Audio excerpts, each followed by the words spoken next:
was something that Yogananda said about Christmas. He said that even God and the angels celebrate Christmas. Isn't that amazing?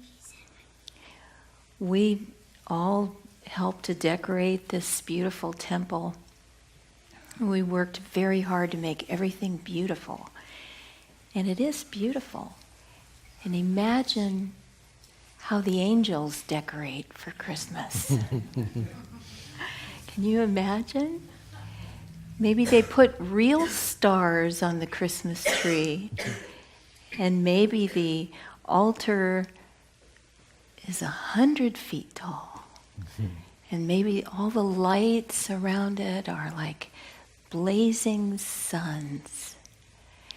Yogananda said that when our spiritual eye becomes open, when we can see spiritually, not just with our two human eyes, but with our spiritual eye, the light is like 1,000 suns crushed together. How beautiful and how magnificent that light will be. Yogananda said that God and the angels celebrate Christmas, and he talked about this passage from the Bible that God said to his gathered disciples, he said, I have prepared for you a place in the kingdom of heaven that you will inherit. And I have created this place for you since the foundation of the world. That means that God has always had that place waiting for us until we can get that spiritual sight, until we can see Christ in everything, in everyone. And when God said this to his gathered disciples, he also said, when I was hungry, you fed me. When I was thirsty, you gave me to drink. When I was cold, you clothed me. When I was sick, you visited me.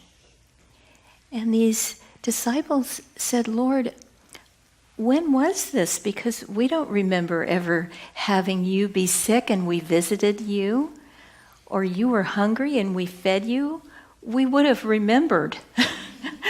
But when was this that you were cold and we gave you something warm to wear? And you know what God answered? He said, whenever you did this to anyone, even to the least of my children, you did it to me. And so when we give Christmas presents, is anybody here going to give a Christmas present to anybody? Yeah? Okay, anybody good. Anybody going to get a Christmas present? Whenever we give anything, whenever we give our love to anyone, we're really giving that love to God, because God is in everyone. Yogananda also said that God is in every person, everything. Does anybody have a pet? Yeah? Cats? Dogs? Anybody have a dog? Yeah? God said that, Yogananda said that God is sleeping in the rocks and the minerals, and then he's dreaming in the plants, the flowers and the trees. That's God dreaming. And then in the animals, the cats and the dogs and all the animals, he's starting to stir, starting to think about waking up. And then in human beings, God has the possibility, the potential for becoming fully awake. Fully awake. And that's what we want. We want to awaken. We want to see that spiritual eye that's 1,000 suns crushed into one. We want to be able to see that light. And when we see that, we'll be able to recognize God in every other person and every other thing. Even in our dogs and cats, we'll be able to see God there. And truly, His divine love is in those animals. So, as we give Christmas presents, let's feel that we're giving our love to each person that we give a present to.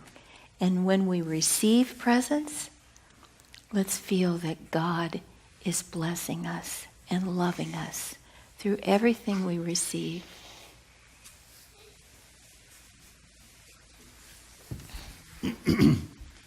Nirmala described a little bit of the character of this drama that we were seeing pictures of a few minutes ago. And I wanted to just touch on a little more of the mystery part of it. Two friends of mine many years ago were going to have a baby, and my friend told me this. And of course it was big news for them because it was their first child.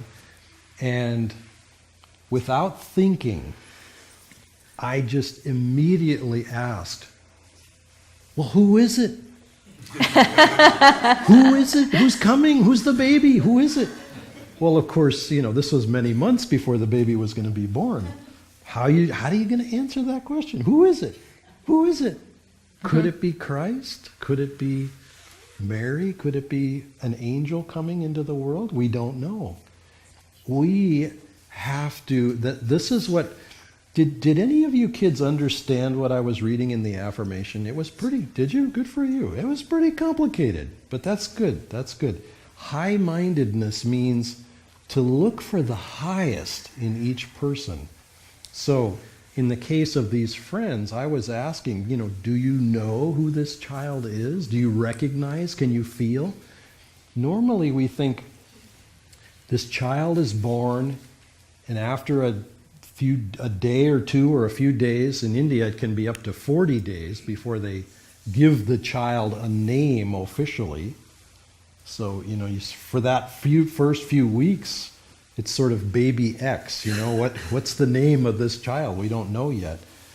But that child is divine. There is a divine part in each one of us being born into this world. And we have to look for that in each other, and we have to try to vibrate on that level. So I also wanted to just point out, with the Christmas season, Christ comes into this world, and there's this huge drama. Shepherds see the light. Angels are singing.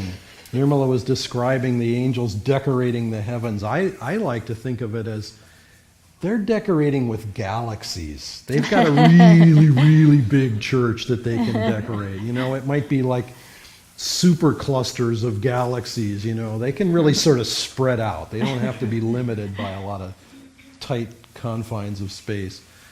But that drama is still going on. Wise men come.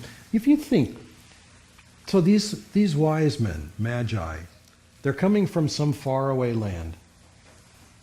Gosh, they probably have a lot of things that they could be doing with their time. They're probably sort of busy with their lives. Lots of stuff going on in whatever faraway land that was. They decide, no, there's a star. We have to follow that star. We have to follow that vision.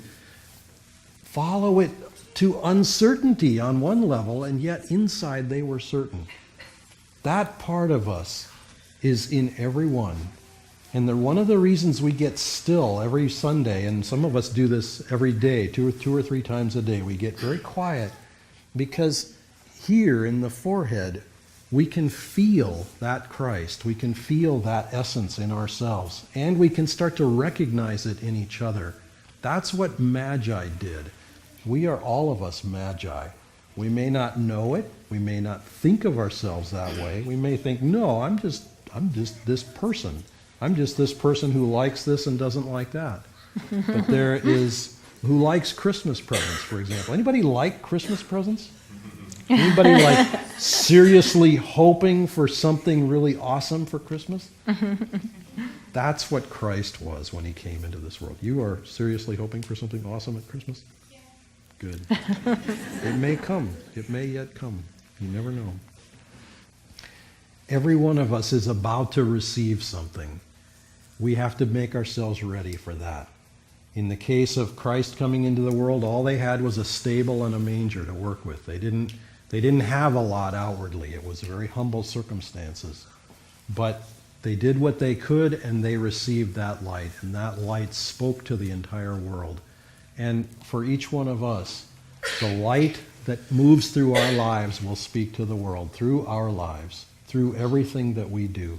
So feel that blessing, and try to share it with family, friends, and ultimately with the entire world. I remember Christmas being a little bit tumultuous because there was all this commotion, and inevitably there was the thrill of tearing open presents and seeing what was inside of them. But then afterwards it was like, well, I want more presents. I want even more presents. And, there comes a certain point. There's a thing, you kids may not know this yet, or maybe you do, I don't know. There's a thing called present fatigue. Parents, I think, feel it when the credit card bill comes due. I think Santa doesn't feel it because Santa is just the divine channel for presents to all the world. But there's a thing where if we take too much, when it's presents that we're giving, there's a grace in it that just keeps moving.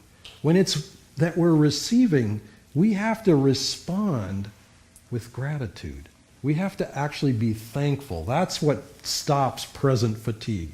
If there's real gratitude there for the gift that has come, in whatever form, mostly the love that comes, then there's no more fatigue. But otherwise, if we just keep taking, I remember this from my childhood.